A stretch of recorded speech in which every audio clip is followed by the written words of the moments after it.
सूरह जुमा में एक आयत आती है। उस आयत का एक ज़ाहरी तर्जमा यह है कि जब तुम्हें जुमे के लिए बुलाया जाए तो अपनी खरीदो फरोख्त को छोड़ो और जिक्र की तरफ दौड़ो। इमाम सादिक की बारगाह में एक शख्स बैठा, हम करूँ नाम था उसका साहल इब्न साइद। उसने कहा मौला ये जो सूरह जुमा में आयत है कि जब तुम्हें जुमा पुकारे तो फौरन उस जिक्र की तरफ दौड़ो। साहल बिन साद ने कहा मौला ये क्या इशारा किया जा रहा है, जबकि आपके जद ने फरमाया है कि जब भी मस्जिद के लिए जाओ वकार के साथ जाओ, रुक रुक के जाओ, इत्मीनान से जाओ, ठहर ठहर के चलो। वहां कह रहा है कि इबादत के लिए जाओ तो वकार के साथ जाओ, यहां खुदा कह रहे हैं कि जब जुमा की तरफ दौड़ो तो फिर उस जिक्र की तरफ दौड़ के जाओ। मौला ने फरमाया था कि हमारे घर की सीरत यह है कि इतना खौफ ना दिलवाओ कि वो रहमत से नाउमीद हो जाएं, और इतनी उम्मीद ना दिलवाओ कि वो बेअमल हो जाएं। क्या बात है। मुलाकात इमाम से कैसे नहीं हो सकती? मुलाकात हो सकती है। अब तरीका मुलाकात सुनिएगा और इजाजत दीजिए। इमाम से मुलाकात, इमाम हमारे दौर की हुज्जत, हम उस मौला की रैयत है। इमाम का ज़हूर निशानियां पूरी, बहुत बड़ी बड़ी निशानियां पूरी हो चुकी हैं कि बैतुल्लाह के करीब बिलाल के नाम पे एक मस्जिद होगी, गिरा दी जाएगी, गिरा दी गई। उस पे एक बादशाह जिसका नाम एक जानवर के नाम पे होगा वो अपना महल बनाएगा। फहद चीते को कहा जाता है, उसने अपना महल बना लिया।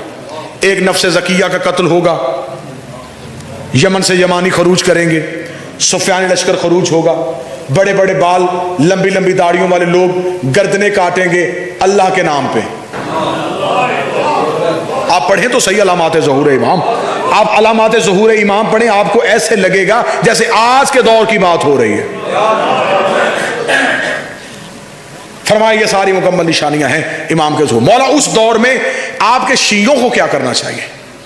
इमाम ने कहा हमारे साथ तवस्सुल,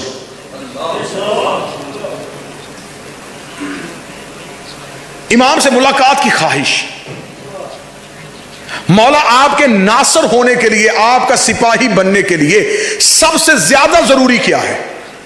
इमाम ने सबसे ज्यादा जरूरी यह है इमाम से मुलाकात की तमन्ना।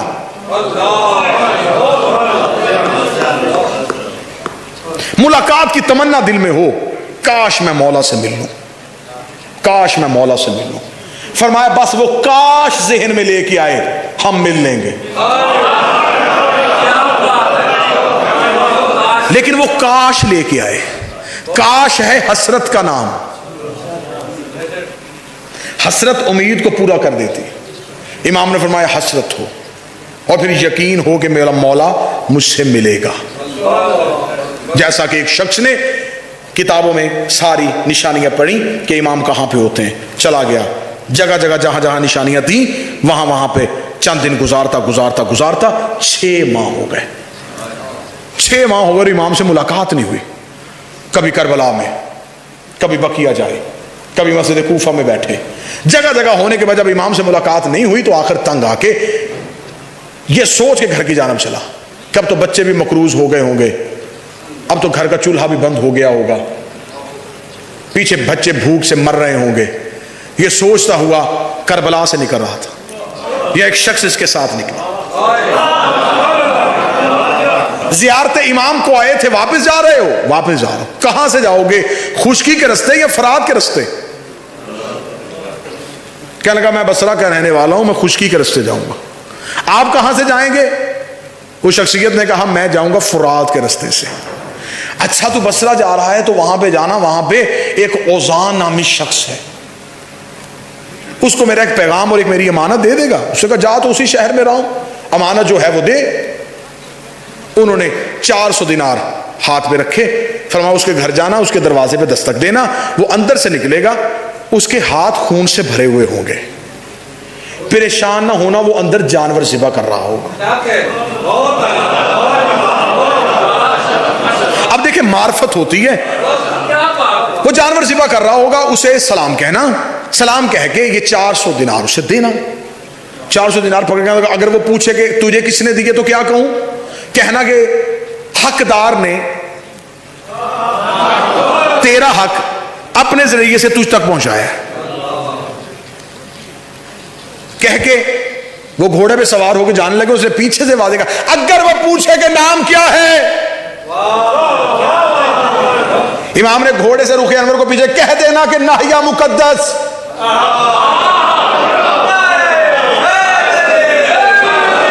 मेरे मौला का नाम है नाहिया। नाहिया मुकद्दस इमाम का नाम है। ज़ियारत नाहिया, नोहा पढ़ने वाला। नाहिया मुकद्दस से सलाम भेजा है। सोच के चला गया। वसलाम पहुंचा, दरवाजे पे दस्तक दी, उजान का घर पूछा, दरवाजे पे दस्तक दी, अंदर से उजान निकला, वैसे ही हाथ खून से भरे हुए। अब उसके हाथ खून से भरे, उसने बाहर अजनबी को देखा तो हाथ छुपाने लगा। इसे कहना, परेशान ना हो, मुझे पता है तू जानवर ज़िबा कर रहा है। खुश हो के मतवज्जे हुआ, अच्छा तो क्यों आए हो? कहने लगा, ये 400 दिनार हैं, करबला से आ रहा था, किसी ने तेरे नाम दिए। किसने दिए? पता नहीं, कह रहा था कि उससे कह देना कि तेरा हक मैंने हकदार के जरिए से अपने हाथ से तुझ तक पहुंचाया है। नाम पूछा तो कोई नाहिया मुकद्दस कह रहा था। नाहिया मुकद्दस का नाम था। उल्टे पांव वो अंदर गया, अंदर जाके वजू किया।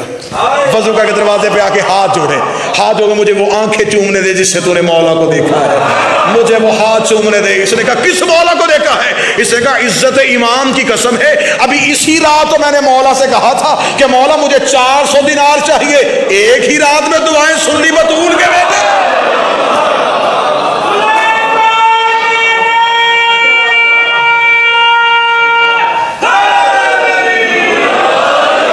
तड़प गया घर जाके, कर गया जाकर, मौला 6 महीने हो गए मुझे शहर शहर की गलियों में फिरते हुए, मौला बता के क्यों नहीं आए?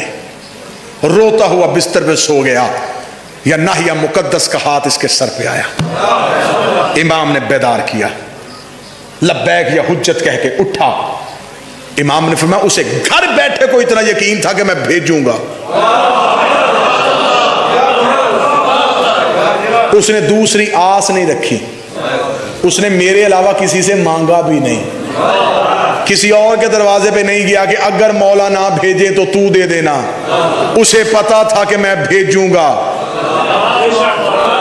और तू 6 महीने में किसी एक शहर में रुका ही नहीं, तू मुझे दिनों में तलाश करता रहा। इमाम ने कहा, मैं मुलाकात करता हूं मार्फत के मुताबिक, कोई मुझे कितना सोचता है। 313 की एक निशानी बताई जाती है, उसके बारे में मैं एक बात जरूर कहूंगा। 313 कहा जाता है और अक्सर फौरन अगला सवाल ये आता है कि अभी 313 ही नहीं हुए। तो वो 313 की जो बात हो रही है हजूर, वो 313 इमाम के लश्कर की नहीं, इमाम के लश्कर के कमांडर की तादाद 313 है। नासरीन इमाम 313 नहीं, नासरीन इमाम हजारों में होंगे, लाखों में हो सकते हैं। 313 लश्कर के सिपा सालार हैं। और वो जो 313 हैं उनमें माल के अश्तर भी हैं, उनमें कंबर भी है, उनमें मिस्र में तम्मार भी है, उनमें अमार यासर भी है। ये है मेरे मौला का लश्कर। माल के अश्तर का स्टेटस क्या है? ये मौला अली की फौज का चीफ ऑफ आर्मी स्टाफ है, जो वहां सिपा सलार हो यहां सिपाही है।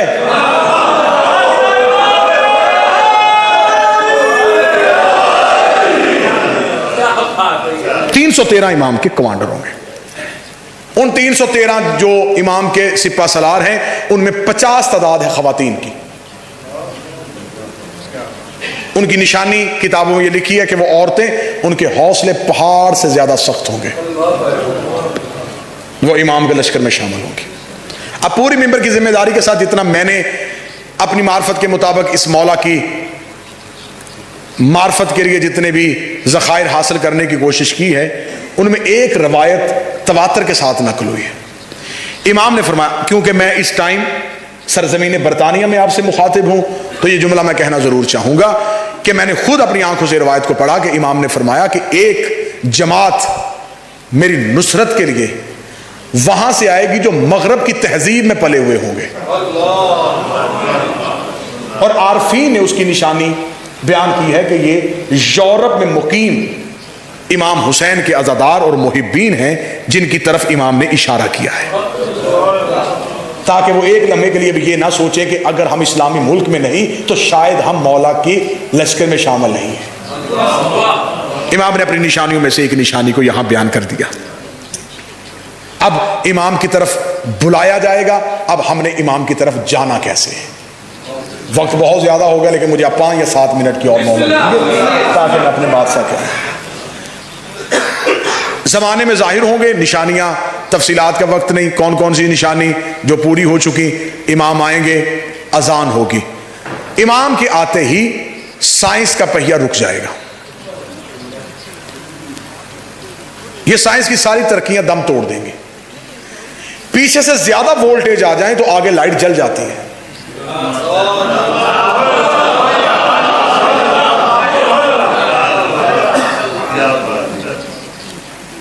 कसरत नूर, हकीकत किबरियाई जमाने की हर तरक्की को ऐसे रोक दी कि जमाना बिल्कुल ऐसे रुक जाएगा जैसे बिस्तर गर्म रहा था और कुंडी हिलती रही थी। कायनात पे कंट्रोल होगा वारिस का। मलाइका की फौज जमीन पे उतर आएगी, सदा दी जाएगी, बैतुल्लाह से एक अजान उठेगी।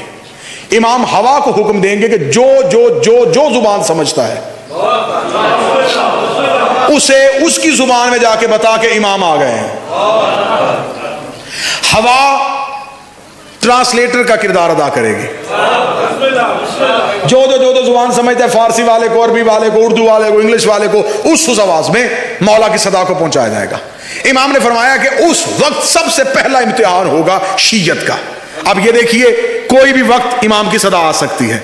हर रात को ये सोच के बावजूद होकर सोना चाहिए कि शायद आज रात हमारा मौला हमें बुला ले, हमें पुकार ले। इमाम ने फरमाया कि उस टाइम सबसे पहला इम्तिहान होगा। पहला इम्तिहान क्या होगा? जो इमाम के ज़हूर पे मुकम्मल यकीन रखते होंगे और इमाम की मुकम्मल मार्फत के साथ हमकनार होंगे, जब इमाम की सदा सुनेंगे वो उठ के खड़े हो जाएंगे। ये नहीं सोचेंगे कि जाना कैसे है।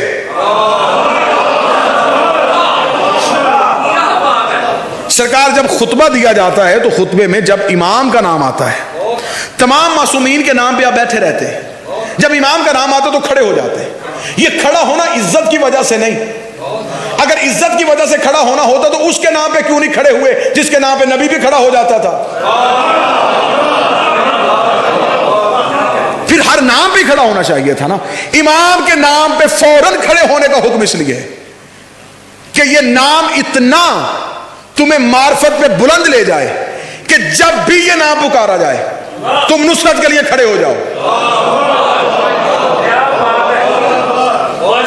फिर तुम्हारे पास ये ना हो कि शायद जाना है तो कैसे जाना है। अब कुरान के अंदर 2 तरह के लुत्फ पाए जाते हैं। एक कुरान अपना जाहिरी तासीर रखता है और एक कुरान एक बातनी तासीर रखता है। जाहिरी तासीर की जाती है, जैसे मैंने कहा कि मार्फत आमा और मार्फत खासा, अवाम के लिए मार्फत। कुरान अपने मानी कारी को देख के कुरान मानी उगलता है। जुमला अपने सर से गुजारा, मैं दोबारा कह देता हूं। कुरान कारी को देख के अपनी मानी को उभारता है। उस्ताद मुनीर नियाजी का बड़ा खूबसूरत जुमला है। वो कहते हैं कुरान की आयतें इतनी हसीन हैं कि ये बेजमीर लोगों से पर्दा करती हैं, छुप जाती हैं। सामने शख्स बेजमीर हो तो आयत अपना आप छुपा लेती है। वो आयत सिर्फ उसे ज़ाहरी मतन देती है जो वो लेना चाहता है। कि बोला कुरान में आयत है, खुदा कुरान में कहता है इस कुरान में मोमिनीन के लिए शिफा है, जालिमीन में खसारे के अलावा कुछ नहीं है। जो जो उठाना चाहेगा कुरान वो देगा। अब कुरान की एक एक आयत कई कई मानी रखती है। अब जैसा कि सूरह जुमा में एक आयत आती है, उस आयत का एक ज़ाहरी तर्जमा यह है कि जब तुम्हें जुमे के लिए बुलाया जाए तो अपनी खरीदो फरोख्त को छोड़ो और जिक्र की तरफ दौड़ो। इमाम सादिक की बारगाह में एक शख्स बैठा, अल्लाहुम्मा सल्ली अला मुहम्मद। बस ये आखिरी रिवायत पढ़ूंगा और मैं आपकी ज़हमत तमाम करूं। नाम था उसका साहल इब्न साइद। उसने कहा मौला ये जो सूरह जुमा में आयत है कि जब तुम्हें जुम्मा पुकारे तो फौरन उस जिक्र की तरफ दौड़ो। मौला इसमें यह क्यों नहीं कहा गया कि जब तुम्हें जुमे की अजान की बुलाए? नौदियल सलात में यौमिल जुमा, तुम्हें जुम्मा पुकारे अपनी तरफ। अजान और होती है, निदा और होती है। कुरान में अजान का लफ्ज मौजूद है, लेकिन यहां कहा गया कि जब तुम्हें जुम्मा बुलाए तो फिर फौरन छोड़ दो और जिक्र की तरफ दौड़ो। साल बिन साद ने कहा, मौला ये क्या इशारा किया जा रहा है? जबकि आपके जद ने फरमाया है कि जब भी मस्जिद के लिए जाओ वकार के साथ जाओ, रुक रुक के जाओ, इत्मीनान से जाओ, ठहर ठहर के चलो। वहां कह रहा है कि इबादत के लिए जाओ तो वकार के साथ जाओ। यहां खुदा कह रहे हैं कि जब जुमा की तरफ दौड़ो तो फिर उस जिक्र की तरफ दौड़ के जाओ। इमाम ने फरमाया ये जो जुमा है ये है हमारे आखिरी बेटे का नाम, और खुदा कहना ये चाह रहा है कि जब तुम्हें हमारी आखिरी हुज्जत पुकारे फिर दुनिया को छोड़ के जिक्र की तरफ दौड़ के जाओ, फिर उस जिक्र की तरफ दौड़ो। इमाम बुलाएंगे और हमें इमाम के लश्कर में शामिल होने के लिए, अगर जिसने उठ के सोचा कि आवाज तो आई, जाऊं कैसे? ट्रेन से, जहाज का टिकट लूं, कैसे पहुंचूंगा? बस जिसने ये सोचा कैसे, वो रह गया। जिसने उठते ही कहा लब्बैक या इब्न रसूल अल्लाह, इमाम कहते कि बस जिसने उठते ही हम पे इतना यकीन, ये प्रैक्टिस है, ये जो है ये हम इम्तिहान से गुजरे, ये है हमने नुसरत की तैयारी करनी। इस टाइम पे हमने ये सोच लेना कि जब भी आवाज आए हमने सोचना नहीं, हमने लब्बैक कह के उठना है। हबीब ने पूछा नहीं था कि 10 मुहर्रम को लड़ना कैसे है। एक रात इमाम हुसैन ने जो करबला के 72 को बुलाया था, ये अपने आखिरी बेटे के इनकलाब की तैयारी इमाम दिखा रहे थे। उन्होंने भी ये नहीं पूछा कि 72 9 लाख से कैसे लड़ेंगे। मुझे शब अशूर हुसैन के किसी सहाबी का मौला हुसैन के सामने सवाल दिखाएं, वजाहत दिखाएं कि मौला कैसे लड़ेंगे, कैसे जाएंगे, पहले कौन जाएगा, बाद में कौन जाएगा। उन्हें खबर थी हमने है हुज्जत की अताअत के लिए रुकना। बस ये पैगाम सुनिए और यही कलाम है। इमाम फरमाते ये है हमारे शिया की सबसे बड़ी, मेरे नासर की सबसे बड़ी निशानी। जब सदा दी जाएगी वो पहले अपने आप को तैयार कर चुका होगा, सदा पे उठेगा, लब्बैक कहेगा। मौला कहते उसके लब्बैक कहने की देर है, मैं हवा को उसका मुसख्खर करूंगा। मुझे इज्जत आले मोहम्मद की कसम, मुझे जमाने के फतवे रोक रहे हैं, वरना मैं इमाम के नासरों की वो अलामात दिखाऊं कि बनी इसराइल के नबियों के पास वो मौजे नहीं जो इमाम के सिपाहियों के पास मौजे होंगे,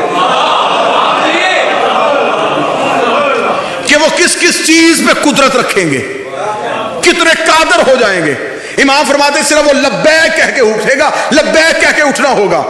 हवा जबरील की तरह अपना दोष उसके कदमों पे रखेगी। उसका पहला कदम सहन में होगा, दूसरा फजा में होगा, तीसरा बैतुल्लाह में होगा। पहुंच गया, अब वहां पहुंच गया, इम्तिहान खत्म, लश्कर में शामिल नहीं, अगले इम्तिहान और ज्यादा बारीक है। अब अगला इम्तिहान क्या होगा? इमाम फरमाते हैं कि इमाम सबसे पहला जो काम करेंगे इंतकाम, क्योंकि ये मुंतकिमुल्लाह, अल्लाह का इंतकाम लेने वाला, हुसैन का इंतकाम नहीं, अल्लाह का, क्योंकि हुसैन है साल अल्लाह, इसने लेना है अल्लाह का इंतकाम, अल्लाह का इंतकाम लेगा। और मासूम फरमाते कि इंतकाम शुरू होगा मदीना से।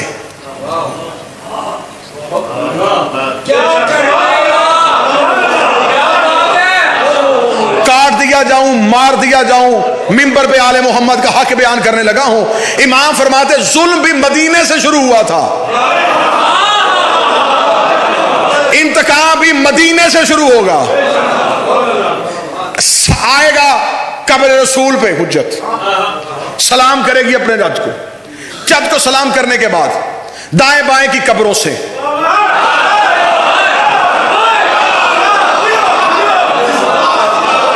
गासिबान ज़हरा को निकाला जाएगा। इंतकाम शुरू हो रहा है रसूल के बेटे का, इंतकाम शुरू होगा गासिबान ज़हरा से, क्योंकि जो आया है ये वारिस ज़हरा बन के आया है। वारिस का काम होता है सबसे पहले उस मिरास का इंतकाम ले। इमाम सबसे पहले गासिबान ज़हरा को उठाएंगे। अब है शियों का इम्तिहान। शियों का इम्तिहान सुनने लगो जो नासरीन इमाम होंगे। दूसरा सबसे बरीक इम्तिहान, इमाम उन्हें कब्रों से निकालेंगे, निकाल के उनके सर के बालों के साथ उन्हें एक दरख्त के साथ लटकाया जाएगा। वो दरख्त होगा सूखा हुआ। उनकी लाशें जब लटकेंगी वो दरख्त सरसब्ज़ व शदाब हो जाएगा। उसकी टहनियां अपने पत्तों को बाहर निकालना शुरू कर देंगी, पत्ते अपनी कलियों और फूलों को निकालेंगे, शगुफे खिल जाएंगे। इमाम की सदा पे लब्बैक कहने वालों में चंद दिल में सोचेंगे हम तो बुरा कहते थे। अभी ये दिल में सोचेंगे ये तलवार गर्दन पे आ जाएगी कि यहां भी आके अभी सोच ही रहे हो।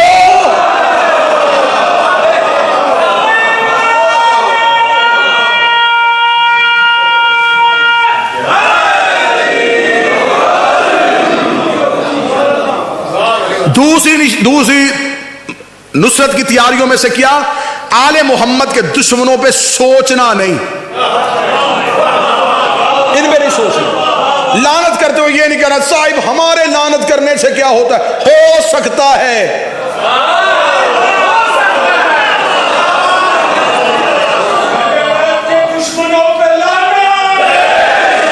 एक शख्स ने मेरे बादशाह से आगे पूछ लिया था मौला लैलतुल कद्र क्या है, फरमाया एक रात है। मौला फजीलत क्या है, फरमाया कुरान उतरा था। मौला और फजीलत क्या है, फरमाया कज़ाए उम्री अदा होती है। मौला एक फजीलत क्या है, फरमाया एक नमाज पढ़ो 1000 महीनों की नमाज से बढ़ जाती है। बार बार ये बंदा सवाल बदलता गया, इमाम जवाब बदलते गए। इस जगह मौला अगर कोई बंदा अपनी जिंदगी में इस रात को ना पा सके, फरमाया यतीम के साथ अच्छा सलूक किया करो, शबे कद्र का सवाब मिलेगा। मौला ये मौका भी ना मिल सके, फरमाया हमसाये को खाना खिला दिया करो, शबे कद्र का सवाब मिलेगा। मौला ये मौका भी ना मिल सके, फरमाया किसी यतीम के सर पे हाथ रख दिया करो, शबे कद्र का सवाब मिलेगा। ये बार बार पूछता रहा, मौला ये मौका भी ना मिले, ये मौका भी ना मिले, ये मौका भी ना मिले। इधर दहलीज से बतूल आ गई, फर्जंदे बतूल का सच सुनना चाहता फिर सुन। कुरान में लैलतुल कद्र हमारी दादी ज़हरा का नाम है। रात को सोते वक्त बतूल के दुश्मन पे लानत भेजा कर सारी रात मुझे लैलतुल कद्र का सवाब है।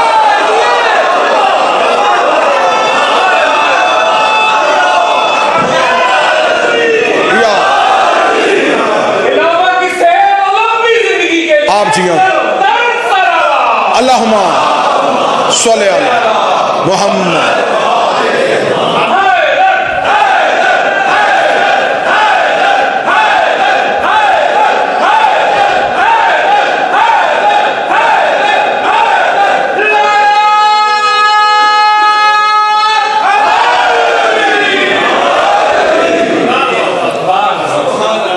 अब दलील की आदि मैंने अक्सर शिया पढ़े लिखे व्हाइट कॉलर लोगों को यह कहते हुए सुना है। जदीद दौर का शिया फौरन सवाल करते नहीं सरकार देखें अगर ये इतने बुरे थे, मौला अली ने अपनी खिलाफत के दौर में आके तलवार क्यों नहीं खींची? है सवाल ना जी, अक्सर बच्चे पूछते हैं, हमसे आके पूछते हैं जी जब दरवाजे पे आग लगा रहे थे तो मौला अली ने तलवार क्यों नहीं निकाली? अली की खामोशी को क्या समझा जाए? जब तुमने बिस्तर मोहम्मद पे सोता हुआ अली देखा था और तुमने कुरान की आयत भी उतरते हुए देखी थी कि अब ये मेरी रजाओं का मालिक है, तो तुम्हें समझ आना चाहिए था कि अब इसकी अपनी रजा कोई नहीं।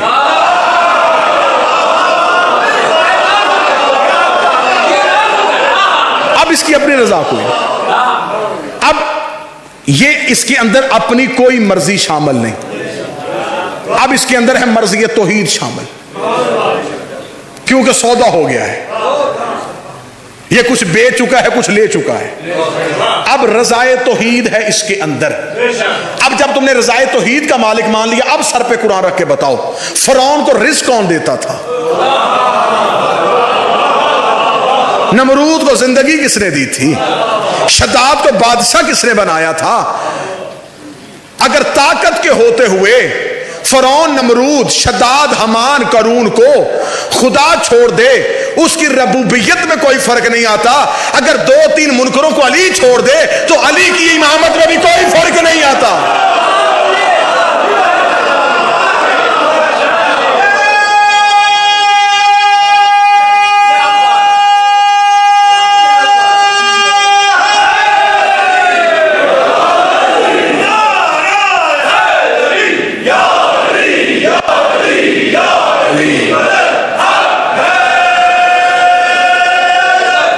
बस गुजारिश सरकार यही है कि इन पे सोचना नहीं, इन पे सोचना।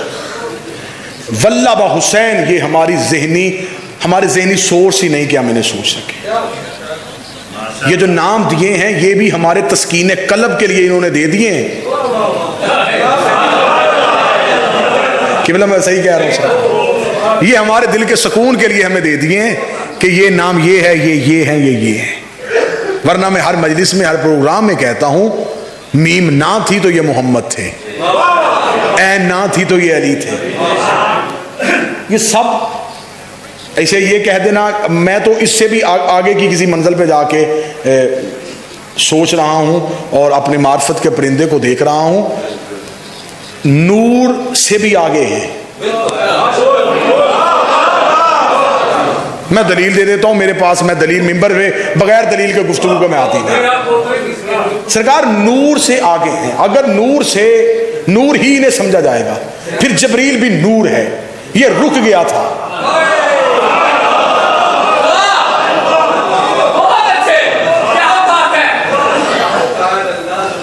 अब जिस बंदे ने सर नहीं हिलाना, जुबान हिलानी है, तो फिर मैं अगला जुमला कहूंगा। ये नूरे तौहीद से नहीं, ये मशीयत तौहीद से जाहिर होगा।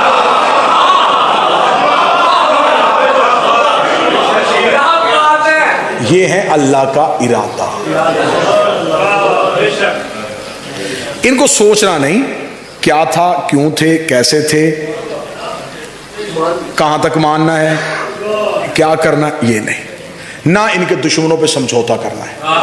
3 काम खुदा तुम्हारे साथ मिलकर करता है। अल्लाह नमाज नहीं पढ़ता, वो किसी के आगे झुक जाए वो अल्लाह रहता ही नहीं।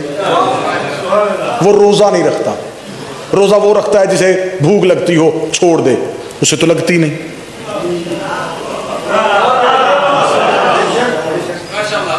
वो उठ के इबादत नहीं करता, उठता वो है जो सोता हो, उसे ऊँग ही नहीं आती। कुरान मिंबर पे लेके आओ, 3 काम है जो अल्लाह तुम्हारे साथ मिलके करता है। इन अल्लाह व मलाइकातुहु युसल्लूना अला नबी। एक वो तुम्हारे साथ मिलके दरूद पढ़ता है, एक वो तुम्हारे साथ मिलके लानत करता है। तीसरा काम खुदा ने कहा तुम भी इंतजार कर रहे हो, मैं भी इंतजार कर रहे हूं।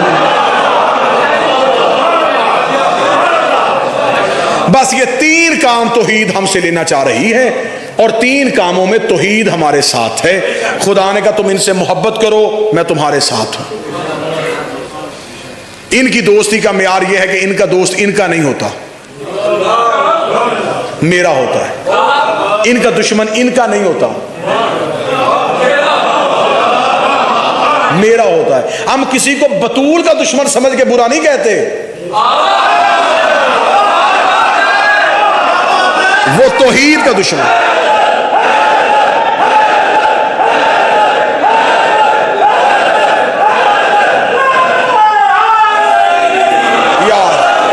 बस यही कलाम था। 3 काम जो हैं ये इमाम के नासरीन को होने चाहिए। पहला काम है आले मोहम्मद से मोहब्बत, लेकिन मार्फत के साथ, अंधी मोहब्बत नहीं। जो चाहो करो और फिर कहोगे उनके मुहिब हैं। मोहब्बत तकाज़े मांगती है और जिस हुज्जत की रैयत है, अगर उससे मिलना है, उससे मुलाकात है, तो फिर यही काम करने हैं। अगर इमाम से मुलाकात चाहते हैं तो इमाम से मुलाकात, मैंने पहले गुफ्तगू में कहा, हर शिया को नसीब होती है, लेकिन वो पहचानता नहीं। जब आपको पाता हूं मैं, आपको पाता नहीं, या तो खो जाता हूं मैं या खो दिया जाता हूं। इमाम से मुलाकात के लिए आले मोहम्मद से मोहब्बत, आले मोहम्मद के दुश्मनों से लानत, बरात का इजहार करना, उनसे नफरत का इजहार करना। शब भी शब बरात है।